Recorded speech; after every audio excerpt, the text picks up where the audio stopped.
Empathy then, the core condition, is really about stepping as far as possible into the client's inner world and understanding what meanings, what feelings they're experiencing.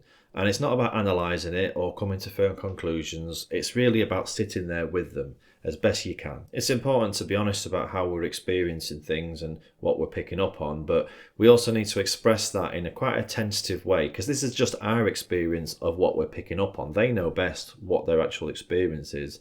And so we need to do it tentatively to make it as easy as possible for the client to correct us if we're not entirely right. I think there's a power dynamic in any therapy relationship between the therapist and the client.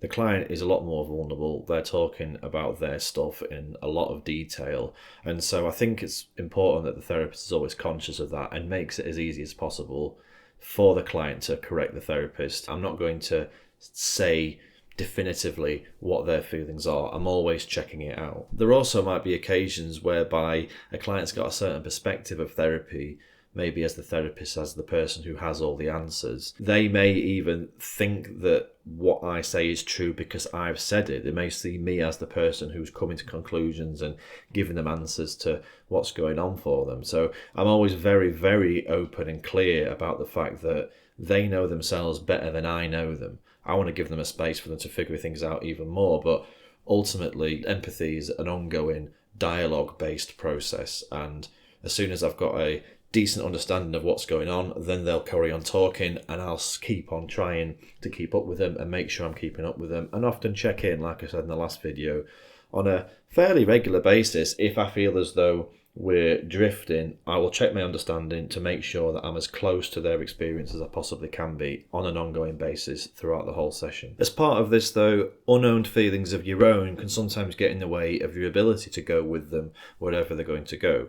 Let's say, for example, if you have difficulty acknowledging your own anger, or anger for whatever reason has some kind of discomfort in you, you might find it uncomfortable to go into a client's anger. And so it's vital to be as aware as possible of our own feelings and our own relationship to different feelings in order to best navigate this terrain. With that in mind then, the self-reflection activity today is about exploring your attitudes towards different feelings. What we've got up here is a bunch of different feelings that a person might feel in the therapy room. What I'd suggest to do is to get a pen and paper out and really focus on each of these words, or at least some of them, and write about when you have felt these things, these emotions. I think we can sit with another person feeling these things or expressing these feelings to the extent that we're comfortable with those emotions within ourselves. And so by bringing into our awareness our relationship with each of these emotions, then I think we enable ourselves to better navigate the terrain when a client is exploring these things. For example, if somebody feels ashamed and we have a really tricky relationship with shame, then we may well be inclined to jump in and rescue the client and try to get them to no longer feel ashamed. And that would be coming from our own discomfort rather than the client's frame of reference. Maybe they want a space where they can feel these things openly and process those feelings. If we're uncomfortable with the feelings that they're expressing though, that places a severe difficulty in the way of our ability to offer that space. Feel free to add your own words as well, by the way, if there's anything in particular that you really feel you could do with exploring.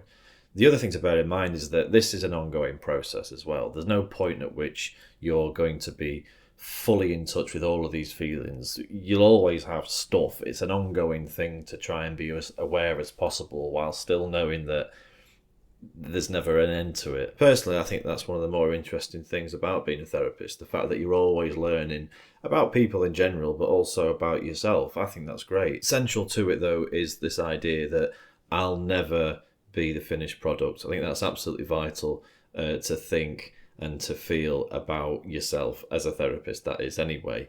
Any therapist who I meet, not that I've met any, I don't think I've met any, but if I was to meet a therapist who claimed to be fully self-aware, that would set off red flags in my brain rather than it being a good thing. It reminds me of an exercise I used to do at college with students where students would rate themselves out of 10 in terms of their own self-awareness. And it was always quite interesting because the people who rated themselves, let's say 1 out of 10 for self-awareness, probably weren't a 1 out of 10 because they're aware enough to know that they're not particularly self-aware. So I'd say that there is some self-awareness there for them to spot that. And conversely, I think it worked in the other way as well. People who were calling themselves a 10 out of 10 for self-awareness, deciding that they're fully self-aware, the finished product. I didn't think that was true either. If you think you're the finished product, I think you're less likely to be as vigilant as you need to be when reflecting on your own stuff. If you've got all the answers in your own head anyway, I don't think you're going to put the legwork in.